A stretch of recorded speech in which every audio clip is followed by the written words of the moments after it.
5월은 가정의 달입니다. 이러므로 저는 오늘 여러분과 함께 당신의 가정은 건강합니까? 이 제목으로 은혜를 나누고자 합니다. 생존 경쟁에 시달리고 지치고 혹은 상처 입은 인간은 따뜻한 사랑과 이해와 동정과 치료가 있는 훈훈한 가정의 품을 모르다 그리워하게 되는 것입니다. 가정은 우리를 치료하고 휴식을 주며 내일에 대한 희망과 용기를 주는 가장 아름답고 그리고 가장 친밀한 삶의 보금자리요 운명 공동체인 것입니다. 그러나 현실은 그렇지만은 않습니다. 많은 갈기갈기 찢기고 상처 투성이가 있는 가정이 날이 갈수록 많아지고 있습니다. 최근에 제가 신문을 보니까 한 남편이 부인하고 격렬히 싸우고 난 다음에 분을 이기지 못해서 타이탄 트럭에 부인과 애들을 강제로 태워서 전속력으로 그 트럭을 몰아 호수에 뛰어들어가서 일가족이 몰사했다는 기사를 읽어보았습니다. 난 그걸 읽고 마음에 굉장한 충격을 느꼈습니다. 부부간에 싸워서 죽고 싶으면 자기들이나 죽지 왜 자식들까지 같이 데리고 죽습니까? 자식들은 자기들의 개인 소유물은 아닌 것입니다. 이하간 수많은 가정들이 푸른 하늘 같은 꿈을 안고 축복 속에 이루은 결과인데 현실은 피투성이 같이 가시둥지에 앉아있는 그와 같은 형편이 되고 말한 것이 많습니다. 왜 이럴까요? 우리 가정을 참으로 행복과 기쁨이 넘치는 가정으로 만들 수가 없을까요? 이것이 우리 모든 사람들의 소원일 것입니다. 오늘 거기에 대한 하나님의 교훈을 여러분과 함께 알아보고자 하는 것입니다. 우리가 정말 기쁨이 있고 행복이 있는 가정을 창출하기 위해서는 첫째로 남편과 아내의 마음속에 거대한 변화를 받아들여야만 하는 것입니다. 예수님께서 이 세상에 오셔서 제일 처음 기적을 행하신 것이 가나의 혼인잔치였습니다. 주님께서 혼인잔치에 참석한 것은 바로 혼인이 얼마나 중요하다는 것을 인정하기 위해서 그렇게 하신 것입니다. 예수님의 어머니와 제자들과 함께 혼인잔치에 참여했는데 그만 그 혼인잔치에 포도주가 떨어졌습니다. 그래서 그 잔치 주인은 어찌할 바를 몰라서 허둥지둥대고 이제 갓 결혼해서 사회 인정을 받으려고 하는 신혼부부가 낭패에 치였습니다. 이 사실을 보고 예수님의 어머니 마리아가 예수께 오셔서 이 집에 포도주가 떨어졌다고 말씀을 하셨습니다. 그럴 때 예수께서 여자여 나와 무슨 상관이 있나이까? 내 때가 아직 이르지 아니하였나이다. 그렇게 말씀을 하셨지만은 마리아의 기도를 예수님 받아주셨습니다. 그래서 얼마 있지 않다가 예수님께서 하인들에게 결례통 6시든지라 물로 가득히 채우라 하시고 그 물을 떠다 주라고 하며 떠다 주니 포도주가 되어서 아주 훌륭한 잔치를 베풀 수가 있고 그 가정이 아주 좋은 축복 중에 출발할 수가 있는 것입니다. 오늘 이것은 깊은 상징적인 의미가 있습니다. 여러분, 우리가 행복한 가정을 이루기 위해서는 우리 한 사람 한 사람이 마음에 물이 포도주로 변하는 것처럼 변화를 수용하고 조화를 받아들여야지. 남편은 남편대로 내가 결혼하든 안 하든 나는 내대로 산다 그러고 부인은 부인대로 내가 시집을 가든 안 가든 내 생긴대로 살지 내가 뭘 타협을 하겠는가 이렇게 생각한다면 그 가정은 벌써 어려운 고비에 겪고 마는 것입니다. 왜냐하면 여러분 한 남자와 한 여자가 합쳐서 한 가정을 이룬다는 것은 그 자체가 벌써 굉장한 모험입니다. 왜냐하면 그 두 사람은 서로가 다른 것이 정상인 것입니다. 부부간의 성장 환경이 다르므로 사람들은 자라날 때 그 인격의 큰 형성을 체험하게 됩니다. 이러므로 환경이 다르니까 인격적인 형성도 다릅니다. 교육 정도가 다르므로 그들이 사회를 바라보고 세상을 바라보는 척도가 다릅니다. 또 남녀의 심리적, 육체적인 실존이 다르기 때문에 마음의 모든 희노애락의 감정이 다릅니다. 또 그뿐 아니라 꿈과 희망도 다르고 성품과 개성도 다릅니다. 이러므로 한 남자와 한 여자가 연합하여 한 가정을 이룬다는 것은 굉장한 모험인 것입니다. 그리고 반드시 다른 것이 정상적인 것입니다. 이러므로 서로 만나서 변화를 가져와야 아름다운 가정이 이루어질 수 있는 것입니다. 연애할 때 가졌던 정열적인 색안경으로 보면은 모든 것이 아름답게만 보이지만은 실제 결혼해서 부부가 되어서 한 지붕 밑에 삶이 한 솥에 밥을 먹게 되면 제일 먼저 발견하는 것이 우리가 이처럼 다른 줄 몰랐다는 것입니다. 사람들은 서로 그렇게 다릅니다. 여러분, 그러므로 가정의 형성에는 서로를 수용하고 조화시키는 큰 변화가 요구되는 것입니다. 만일 변화를 가져오지 못하면 그 가정은 대단한 어려움에 봉착하게 되는 것입니다.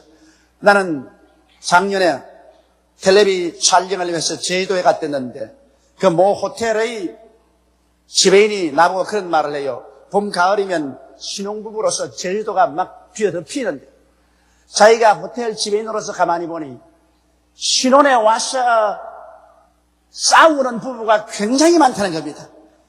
신혼 첫날부터 그냥 물고 고함을 치고 싸우고 그러고 신혼기간이 끝나고 난 다음 집으로 돌아갈 때 같이 안 가고 남편은 남편대로 떠나고 아내는 아내대로 떠나는 사람이 많다고 신혼 첫날부터 싸우는 사람들이 있다는 것입니다. 이것은 우리 사람들이 그만큼 서로 다르다는 것을 알아야 돼요. 이러므로 결혼생활이라는 것은 한평생을 물을 포도주로 변화시키는 것처럼 늘 변화를 받고 서로를 수용할 수 있어야만 되는 것입니다. 그렇지 않으면 서로 상대에 대하여 깊이 실망하고 맙니다. 아무리 이상적인 남편과 아내가 모였다고 하더라도 얼마 있지 않냐면 남편은 속으로 아내에 대해서 실망하고 아내도 남편에게 실망하는 것은 당연한 이치인 것입니다. 이 세상에 자기 이상에 맞는 남자, 이상에 꼭 맞는 여자가 있을 수가 없는 것입니다. 그 실망을 빨리 해결하지 아니하면 서로 점점 멸시하거나 경멸하거나 미워하게 되는 것입니다. 겉으로는 행복한 것 하면서 속으로는 서로 상대를 멸시하고 경멸하고 미워하면서 속으로 골망하고 있는 것입니다. 이것을 빨리 치료하지 않으면 점점 상호간 무관심하게 되는 것입니다. 남편은 아내를 무관심하게 생각하고 아내도 남편에 대해서 무관심하게 되는 것입니다. 그리고 전적으로 이기주의로 살게 되는 것입니다. 이제 너는 너고 나는 나다. 그저 같이 밥 먹고 같이 살지 애정이라는 것은 사라져버리고 말고 대화도 끝나버리고 마는 것입니다. 이렇게 되기 때문에 많은 가정이 얼음장같이 되고 혹은 깨어지기도 하는 것입니다. 이러므로 여러분 우리 부부가 행복하게 살려면 주님 앞에 나와서 변화를 받아야만 되는 것입니다. 가나의 혼인잔치에 주님이 찾아오신 것은 오늘날 또 결혼한 가정에 찾아오셔서 변화를 가져오기를 원하신다는 사실을 주께서 보여주신 것입니다. 이러므로 가나의 혼인잔치에 주님께서 결례통 6에 물을 채우라는 것처럼 여러분과 나의 마음속에 하나님의 말씀으로 채워야 됩니다. 부부간에 하나님 앞에 모여서 성경을 펼쳐놓고 같이 성경을 읽으면서 마음속에 하나님 말씀으로 채우고 함께 하나님께 간절히 기도하며 서로 대화를 통해서 이해하려고 애를 쓰고 좋아하려고 애를 쓰면서 이해가 되지 않은 점, 조화가 되지 않은 점은 서로 변화를 바라서 이해되고 조화될 수 있도록 하나님 앞에 변화시켜 주기를 간절히 기도할 때 오늘날 또 물을 포도주로 변화시킨 그 예수님이 여러분과 나의 영혼 속에 들어와서 인격적인 변화를 시켜 주시는 것입니다. 물같이 맛이 없는 것이 포도주같이 맛있게 변하는 것처럼 인간으로 생각할 때 도저히 조화가 되지 않고 행복하게 살 수 없다고 생각하는 부부가 아니라도 주님께 나와서 변화를 간절히 구하면 주의 성령의 능력이 임하여서 여러분에게 포도주같이 달고 취하고 맛있는 그러한 가정으로 변화를 시켜주시는 것입니다. 그러면 우리가 어떠한 변화를 가져와야 될까요? 둘째로 내가 여러분께 말하고 싶은 것은 가정과 부부의 관계에서 먼저 아내가 어떻게 변화되어야 되겠는가, 이 문제에 관해서 우리 성경을 쫓아 알아봐야 되겠습니다. 아내의 남편에 대한 이해에 보면 성경이 이렇게 말하고 있습니다. 남편은 아내의 머리됨이 그리스도가 교회의 머리됨과 같다, 그렇게 말하는 것입니다. 그러므로 한 가정을 이루면 좌우간 결혼하기 전에는 어떠했든 간에 결혼을 하게 되면 벌써 아내는 남편을 자기의 머리로 삼고 살아야 되는 것입니다. 인생이 서로 다 똑같고 남녀가 동등한데 뭘 한 사람은 머리고 한 사람은 수육이냐 그렇게 말할 사람이 있을는지 모르겠지만은 그러나 천지를 지으신 하나님, 인생을 만드신 하나님, 성가정이라는 제도를 만드신 하나님께서 가정을 이루갈 때 남편은 아내의 머리가 되는 것이 그리스도가 교회의 머리됨과 같다고 그렇게 말씀하기 때문에 이것을 대적하는 것은 바로 하나님을 대적하는 것입니다. 하나님을 대적하고 행복한 가정이 이루어질 수가 없는 것입니다.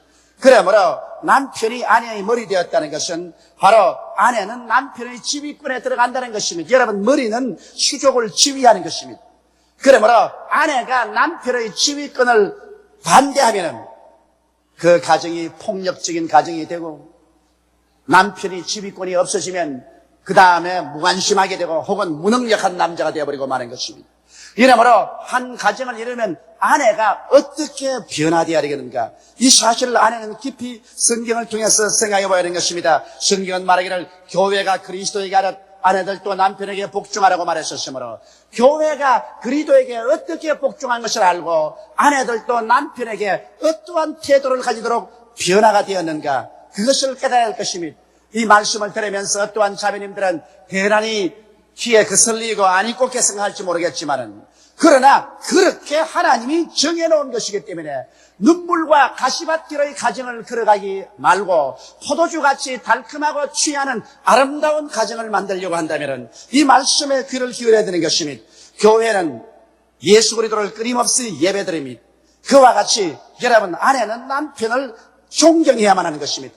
그 마음속에 깊이 존경하지 않으면 절대로 행복한 가정은 이루어지지 않습니다.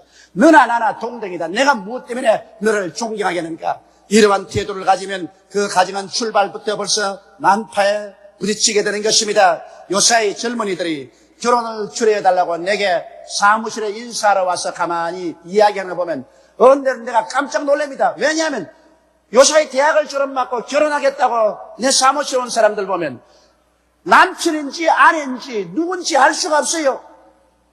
왜냐하면 아내 될 사람이 남편 될 사람 보고 네가 먼저 목사님께 부탁해라. 남편 될 사람이 네가 먼저 말해라 그러면, 근데 이거 무슨 이런 일이 있느냐? 너희들 서로 결혼했다면서 너가 나가가 뭐야? 그러면 얼굴이 시뻘개서 그 다음에 자기가 먼저 해. 그러면 네가 내가 자기가 이게 무슨 일이 이런 일이 있습니까? 성경에는 남편이 아내의 머리됨이 그리스도가 교회의 머리됨 같은데 출발부터 존경심을 가져야죠. 가정이라는 것은 한평생을 살면서 부인은 남편에 대해서 예배하듯 마음속에 존경심을 가져야지. 존경받을 만한 사람이 되어야 존경하지. 성경에는 그렇게 말하고 있지 않습니다. 존경할 사람이 되었든 안 되었든 존경하라는 것입니다. 이것은 아내가 남편에게 대한 근원적인 태도입니다. 이런 태도적인 변화가 와야 돼요. 그 다음, 교회는 예수 그리스도를 끊임없이 찬양합니다. 그리스도에게 감사하고 찬양합니다. 이처럼 아내도 남편에게 늘 감사하고 남편의 장점을 들어서 찬양할 줄 알아야 됩니다. 뭐 내가 찬양을 해요? 그럼요. 찬양을 해야지요. 이것이 부인이 반드시 해야 될 일이지요. 남편 결점만 자꾸 찾아서 말하고 바가지만 끌지 말고 남편을 감사하게 생각하고 늘 감사하다고 말하고 남편의 장점을 들어서 자꾸 찬양을 해야 돼요. 한 10년 동안 가정이 싸우다가 파괴 위기에 처한 한 가정이, 그 자매님이 저희 설교집을 읽고 난 다음 크게 변화되어 새로운 가정으로 되었다는 간증을 제게 편지로 보낸 적이 있습니다. 그 편지에 보니까 자매님이 내 책을 읽고 난 다음에 아내가 남편에게 해야 될 것은 남편의 잘난 점을 언제나 들어서 칭찬을 하고 격려를 해준다, 이 말씀을 읽고 자기 남편을 한번 칭찬해 주려고 가만히 생각해보니까 잘난 게 하나도 없더랍니다. 10년을 살았는데 못난 것을 말하려니까 머리끝부터 발끝까지 다 말하겠는데 잘난 것은 아무리 찾아도 하나도 없더랍니다. 자기도 놀랐답니다. 그러니 얼마나 그동안에 남편을 멸시하고 경멸하고 남편에 대해서 대항하며 살았다는 것을 스스로 자인할 수밖에 없더랍니다. 그러나 저희 성경을 해석한 설교집을 읽고 난 다음에 마음에 깊이 뉘우치고 오늘부터 하루에 한 번씩 우리 남편의 잘난 점을 들어서 칭찬을 해야겠다. 그렇게 하고 저녁에 이제 남편이 들어와서 옷을 갈아입고 저녁 식사를 하려고 텔레비 앞에 앉았어요. 연어 때와 같이 그 두 사람은 무관심으로 살아가고 있어요. 근데 남편 곁에 앉아가지고서 여보, 오늘 당신 목욕 갔다 왔어? 그러니까 남이야 갔다 오든 안 가든 네가 무슨 상관이야? 아예 텔레비에 눈도 안 떼고 그러고 있거든요. 아, 내가 그렇게 묻는 것은 여태까지는 당신하고 살아도 당신에게 내가 무관심했는데 오늘 내가 가만히 옆에 앉아보니까 얼굴이 그렇게 보송보송하고 매끈하고 옷이 그렇게 몸에 맞아서 아예 핸섬해. 난 당신이 그렇게 아주 미남인 줄 몰랐어. 그러니까 텔레비전을 보다 말고 휙 돌아서 보더랍니다. 그러면서 아니 갑자기 왜 노적 이야기를 하더랍니다. 노적이 아니야. 10년 동안 난 당신하고 살면서 무관심하고 살았는데 오늘쯤에 가만히 쳐다보니까 야 우리 남편 참 미남이구나 감동이 된다. 그러니까 하늘을 쳐다보고 웃더랍니다. 끌끌 웃더니만 그렇게 흡족한 마음으로 또 앉아서 텔레비를 보더랍니다. 그래서 자기는 방 안에 들어와서 꿀 앉아서 하나님 감사합니다. 성공했습니다. 우리 남편에게 칭찬할 것 하나 찾아내서 성공했었습니다. 이래서 가정의 으름을 깨기 시작하시니 고맙습니다. 이래서 그날부터 한 가지씩만 남편의 장점을 들어서 칭찬하기 시작해서 으름장 같은 가정이 변화를 받았다는 그러한 편지를 적에 보낸 것을 제가 읽어보았습니다. 이와 같이 여러분, 부인은 남편을 감사하고 찬양할 줄 알아야 하는 것입니다. 조그만 일에도 감사하고 감격하고 정말 남편의 잘난 점은 감격을 하십시오. 그냥 말로만 하지 말고 정말 잘났어. 당신 정말 훌륭해. 감격했어. 이렇게 해주면 남편의 가슴이 쩌리대지는 것입니다. 그것은 하나님이 그렇게 하도록 만들어 놓으셨어요. 그리고 부인은 남편을 신뢰해야 됩니다. 교회가 예수를 믿듯이 부인이 남편을 믿어야 됩니다. 자꾸 의심을 하고 자꾸 캐물하면 점점 남편은 교활한 사람이 되고 거짓말쟁이가 되어가는 것입니다. 그리고 교회가 그리스도에게 봉사하듯 아내는 남편을 돌봐줘야 됩니다. 여러분 어떠한 남자도 젊었거나 나이가 많이 먹었거나 모든 남편은 아내에게 어머니의 추억을 찾고 있습니다. 어머니가 어릴 때 진자리 가른자리 말아놓으며 손발이 덜할수록 돌봐주는데 이것이 마음속에 깊이 인상박혀 있기 때문에 결혼을 하고 난 다음에도 늘 은근히 내 아내가 어머니처럼 해줬으면 좋겠다 그런 생각을 가지고 있는 것입니다. 이렇기 때문에 머리에 백발이 희끗희끗 났음에도 불구하고 애들이었으면 여보 그러면서 애들처럼 그렇게 말하면 그런 부인은 에이 애들 볼라 뭔 어린애기 같이 내가 당신 아내지 어머니야? 그렇게 하면 안 돼요. 아이 남편은 언제나 어머니의 현상을 찾습니다. 그러면 부인 보고 여보 그러면 아이고 우리 큰애기 그거 좀 알아주시라고. 그리고 덩어리 좀 쓰다듬어주고 머리도 좀 이렇게 쓰다듬어주고 아이고 우리 큰애기라고. 그러한 요구가 모든 남자의 가슴 속에는 있습니다. 있는데 부인들이 그것을 안 받아준다고. 나도 가끔 가다가 우리 집사람에게 꼭 우리 어머니가 나를 대해주듯 그렇게 대해주기를 원해서 여보 그러면서 이러면 아이 목사님이 왜 이래 근데 아예 머리부터 발까지 정신이 바짝 들어버리고 마는 겁니다. 남자의 의리광을 받아줄 줄 아는 부인이다라는 것입니다. 그래서 남편을 섬겨주라. 의리광을 하는 것을 그대로 받아주고 섬겨주고 그를 봉사해주라는 것입니다. 굉장히 남편은 이것으로 기뻐합니다. 자기 손이 없나 양말 자기가 못 신어. 물론 자기가 신지요. 그러나 양말은 내가 신길 테니까 당신 절대 신으면 안 돼. 양말은 내가 신겨주는 거야. 이건 내가 하는 거야. 그러면 남편이 이제 와서 양말 신겨. 그러면서 그래서 양말도 신겨주고 옷도 입혀주고 그리고 손톱 발톱은 내가 깎는 거야. 다른 데가 깎으면 안 돼요. 이발소에가 깎지 말고 내게 꼭 깎아요. 그러고 닦아주겠다 손톱 발톱 깎아주고 하면 그 별 수 없는 것인데 굉장한 마음의 인상이 남고 감격이 되는 것입니다. 야 우리 마누라 제일이다. 정말 이런 좋은 마누라를 내가 괴롭히면 죄되지. 그런 생각이 생긴다고요. 이러므로 진실로 남편을 봉사하고 돌봐주는 부인이 되라는 것입니다. 그리고 남편을 모든 면에 사랑하고 무슨 말을 하거든 복종을 하십시오. 여기 순종이란 말은 하고 싶으면 하고 안 하고 싶으면 안 할 수 있지만은 복종이란 말은 무조건 하고 따라가라는 것입니다. 남편이 말을 하거들랑 내 마음에 좀 거슬려도 당신이 옳습니다. 따라가 보지요. 먼저 남편에게 내 지혜를 나누어 주고 총명을 나누어 주고 이논 많이 하고 일단 남편이 결정하거들랑 두말하지 말고 따라가라는 것입니다. 자꾸 사사건건이 남편한 말을 탁탁 받고 내 의견을 말하면 그만 남편이 집에서 떠나가고 마는 것입니다. 이러므로 남편에게 복종하는 것입니다.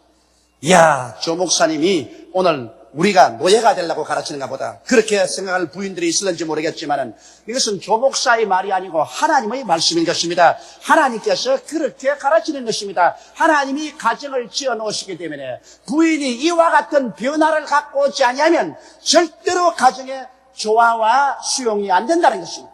오늘 많은 사람들이 우리 아버지는 나를 그렇게 안 대했는데, 우리 어머니는 나를 그렇게 안 대했는데, 내가 시집 왔어. 무엇 때문에 여기 와서 종살이 한단 말이냐. 이렇게 생각한다면 거대한 잘못입니다. 예수께서 물을 변하여 포도주로 만든 것처럼 처녀 시절의 인격은 물이었는데 시집 오고 난 다음엔 포도주와 같이 변화가 되어야 되는 것입니다.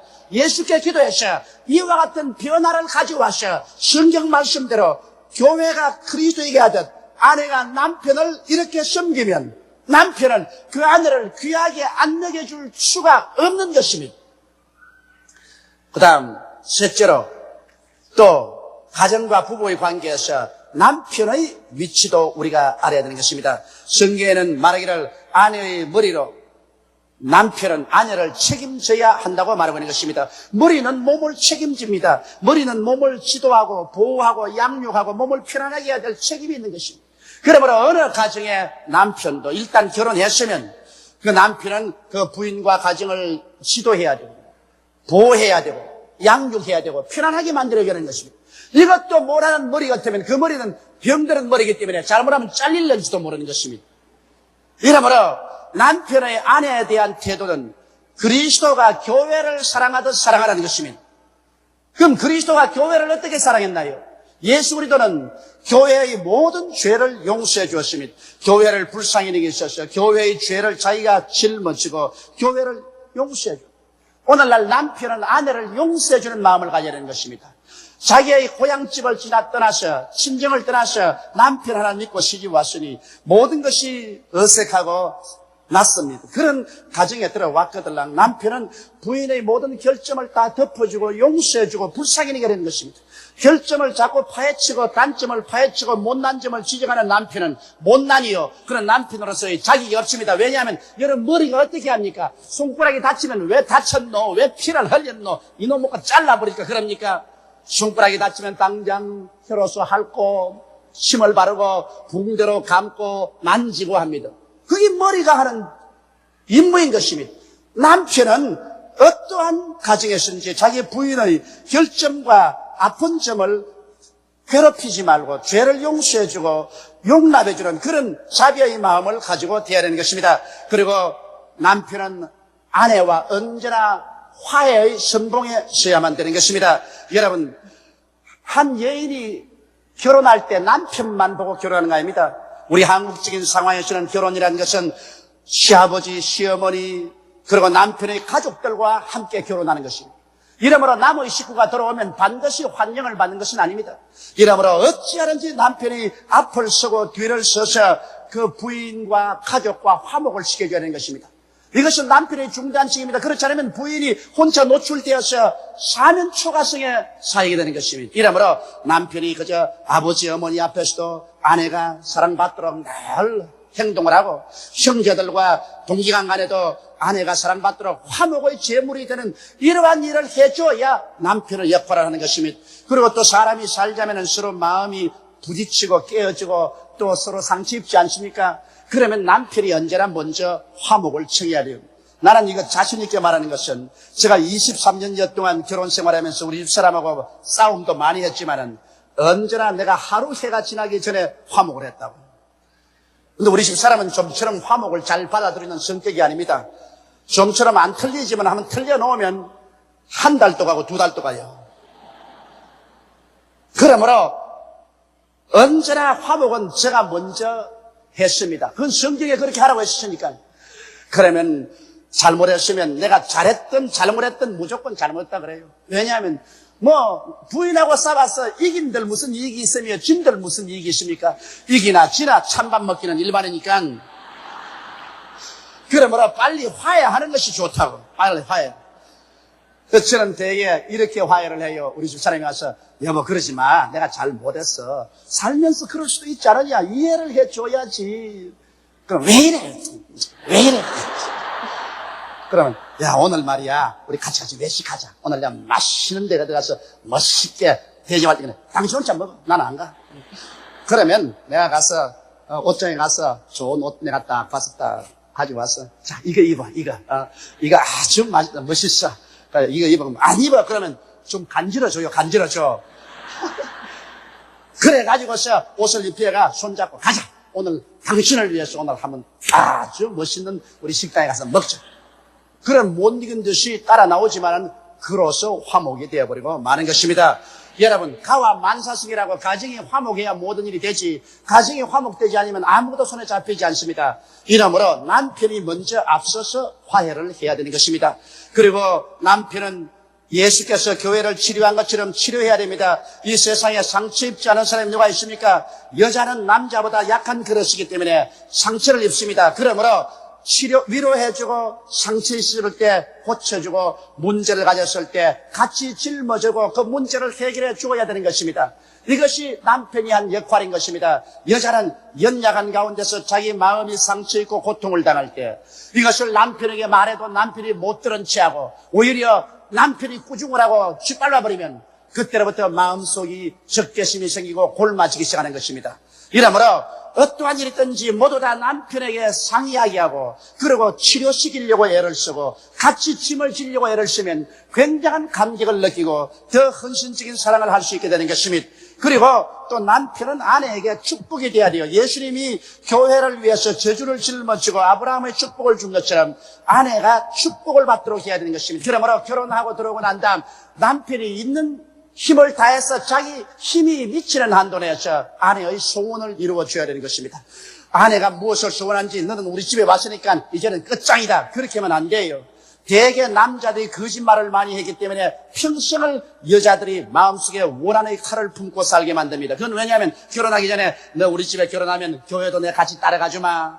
너 결혼하면 학교 공부 시켜주고 말고 공부 시켜주지. 그 결혼하고 나면 너 원하는 거 해주지 해놓고 난 다음 딱 결혼하고 집에 들어오면 여보 나 그러면 이제는 우리 집에 시집 온 거야. 옛날에 연애했다는 말은 다 없어. 공부는 무슨 공부. 잔소리 말고 일이나 해. 그때부터 마음속에 원한의 칼을 품습니다. 사람을 내가 이렇게 대접하겠냐. 원한의 칼을 품어요. 그래서 그 결과로 한평생을 살면서 사이가 좋지 않게 되는 것입니다. 여자들은 여러분 원한을 품고 있으면 원수 갚을 날이 옵니다. 나이가 50이 되고 60이 되면 여자는 강해지고 남자는 약해집니다. 세월이 흘러가면 점점 원수 갚을 날이 와가지고서 나중에 백발이 되면 그때는 박살 나는 거예요. 남자가 별 도리 없이 박살 나요. 그냥 그때가 되면은 부인이 아들네 집에 가서 다 주워서 갖다 먹여주고 돌봐주지 아니하면 남자는 혼자 늙으면 늙을수록 천해지고 부인은 늙으면 늙을수록 귀해집니다. 젊을 때 잘해놓아야 늙을 때 부인이 앞을 막고 뒤를 막습니다. 나는 이런 이야기를 들었어요. 어떤 노인 70이 된 한 부부인데 아버지가 저녁에 늦게 오면 며느리가 나와서 아버님 식사하셨어요? 나 생각 없다. 예, 알았습니다. 문 탁 닫는데. 그러나 자기 부인이 같이 있으면 부인이 자기 며느리 보고 야, 무슨 소리야 그런 소리가 있노? 아버님이 늦게 오면 입맛이 없어서 식사를 못한다고 하더라도 네가 차려와야지. 노인이 끼니를 놓치면 되냐? 밥 차려오느라. 그래 밥 차려오면은 아니 노인이 끼니를 놓치면 어떻게 하노? 입맛이 없어 먹어야지. 부인이 앞서가지고서 밥상을 갖다 놓고 난 다음에 먹여준대요. 그 이야기를 하면서 이야, 아무리 이쁜 며느리보다도 미운 마누라가 낫더라. 사실 그렇습니다. 여러분, 부인이 있어서 앞을 뒤를 돌봐주지 않으면 남자는 나이 먹으면 형편이 없는 것입니다. 이렇기 때문에 언제나 젊었을 때 부인에게 축복이 되도록 잘해주고 부인의 소원을 이루어주면 늙어서 부인이 남편을 떠나지 않고 섬기는 것입니다. 또 예수님은 교회 천국을 준 것처럼 남편은 최선을 다해서 부인에게 천국과 같은 행복한 환경을 만들어줘야 하는 것입니다. 생활의 환경을요. 부인이 부엌에서 일하면 거친 손으로 어려우면 고무장갑이라도 사다 주고 냉장고라도 갖다 주고 소재기라도 사다 주고 돈이 없으면 할 수 있지만 있는 한도 내에서 부인에게 행복하게 살 수 있도록 나는 이 집에 시집 와서 천국같이 살았다. 정말 나는 후회할 것이 없다. 이렇게 만들어주는 것이 남편의 임무라고 성경은 말하고 있는 것입니다. 부인이 한평생을 살고 남은 것은 티나 주름 잡힌 것밖에 없고 괴지한 몰골로 남게 되면 이것은 남편의 수치입니다. 남편은 그 부인이 시집 와서 마지막 이 세상에서 헤어질 때까지 티나 주름 잡힌 것이 없이 영광스러운 아내로 마음도 활짝 피고 생활도 활짝 피어서 일어나는 그와 같은 아내를 만들어 주어야만 되는 것입니다. 이것이 남편의 본부인 것입니다. 남편이 자기 아내에게 할 일은 하나도 안 하면서 아내에게 일방적으로 요구만 한다면 이것보다 더 이기주의고 비겁한 일은 없는 것입니다. 그렇기 때문에 많은 가정이 깨어지는 것입니다. 오늘날 가정이라는 것은 예수님께서 가나의 혼인잔치에 물을 변하여 포도주로 만든 것처럼 남편도 변화를 받기를 원하고 아내도 변화받을 각오를 했어요. 하나님 앞에서 자기의 이물을 깨닫고 변화를 받아 그것을 실천하게 될 때 행복한 가정이 이루어질 수가 있는 것입니다. 행복과 기쁨이 넘치는 가정을 이루기 위하여는 가정의 기초인 부부의 관계처럼 중요한 것은 없습니다. 부부의 관계는 다른 어떤 인간관계보다도 더욱 섬세하고 예민한 것입니다.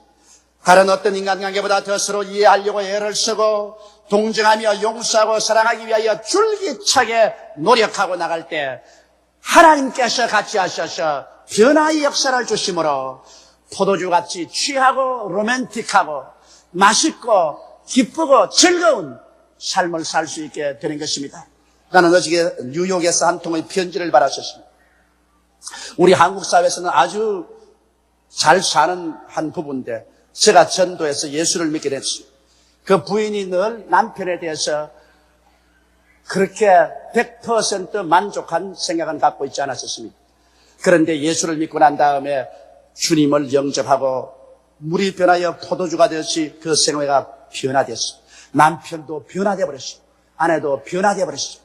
이젠 다 상호간 50이 넘은 노부부의 지경이 이르렀지만 내게 이런 편지 있어요. 목사님, 나는 목사님에게 전도를 받고 예수를 믿고 우리 남편도 구원을 받고 저희 구원을 받고 매일 저녁 목사님의 테이프를 듣고서 우리는 잠을 잡니다. 이제 우리는 서로 변화되고 난 다음 부부간에 나이 50이 넘었는데도 이렇게도 로맨틱할 수가 없습니다. 나는 우리 남편을 쳐다보면 이상하게 마음이 설레고 마음이 흥분이 되고 꼭 젊은 소녀와 같이 로맨틱한 심정이 생깁니다. 왜 이럴까요? 그래서 내가 그 편지를 당장 그 자리에서 답장을 해주십니다. 정말 당신의 편지를 받고 마음이 무척 기뻤습니다. 젊은이들만 로맨틱하게 살라는 법은 없어요. 백발이 되어도 부부간에 서로 쳐다보고 로맨틱하고 살아야지요. 서로 흥분하고 서로 마음이 이상하게 취하고 야릇한 사랑의 감정이 있어야 한평생을 즐겁게 살 수 있지 않겠습니까? 정말 잘했습니다. 계속해서 예수를 믿고 기도하고 성령이 변화시켜서 백발이 되어도 부부간에 로맨틱한 마음을 가지고 사시기를 바랍니다. 당신이야말로 하나님께 축복받은 사람입니다. 이런 편지의 답장을 해주었습니다. 여러분, 이제 나이 먹은 사람이 젊은이도 아닌데 로맨틱이고 뭐고 그런 게 있을 게 뭐야? 그것은 잘못된 소리인 것입니다. 사람은 몸은 늙어도 마음은 늙지를 않습니다. 내가 불광동에서 목회할 때 그 80 넘은 할머니의 모습이 지금도 눈알 아른입니다. 그는 내가 전도사 시절 당간방에서 사는데 언제나 교회 와서 하루 종일 그 당간방에 와 있어. 내가 설교를 하고 난 다음 땀이 젖어서 옷을 갈아입으려면 나 돌아 앉아있을게, 옷 갈아입어. 그것서 앉아있어. 파파 할머님이 하루는 겸상을 해서 밥을 먹고 난 다음에 나를 보고 조 목사 늙으니까 싫지. 아, 왜 싫어요? 괜찮아요. 손을 이렇게 끄더니만 얼굴을 이렇게 웃으면서 나 말이야, 몸은 80살이라도 마음은 여학생이야. 나는 그때 느꼈습니다. 몸은 80이라도 마음은 여학생이야. 이제 내 나이 50이 넘어서도 생각해보니 내 나이는 50이라도 내 지금 심정은 아직까지도 17, 18살입니다. 그러니 어찌 주님께서 같이 하셔서 물을 포도주로 변화시키는 역사를 베풀어 준다면 부부간에 항상 포도주 같은 로맨스를 가지고 살 수 있지 않겠습니까? 이러므로 오늘 이 시간에 여러분 모두 다 이 가정의 주간에 주님 앞에 나와서 변화를 받는 여러분 되시기를 주의 이름으로 축원합니다. 다 같이 고개 숙여 기도드리겠습니다. 살아계시고 거룩하신 우리 아버지 하나님, 남편과 아내가 가정을 이루어서 사는 것은 바로 예수 그리스도가 우리 남편 되고 우리가 그 아내 된 그림자인 것이오니 내 아버지 하나님이시여, 우리 실제의 천국에 들어가서 예수님과 함께 참 행복한 삶을 살게 될 것인데, 그 그림자로서 이 땅의 가정을 정말 행복하게 만들어 갈 수 있는 우리들이 되게 도와주시옵소서. 일생일대 한 번밖에 없는 기회이요 경험이오니 내 아버지 하나님이시여, 오늘 이 시간에 진실로 남편도 아내도 가슴을 펼쳐놓고 하나님 앞에서 변화를 받게 도와주시옵소서. 진실한 아내, 진실한 남편으로서의 의무와 책임을 다할 수 있게 도와주시옵소서. 예수님 이름 받들어 기도드리옵나이다. 아멘.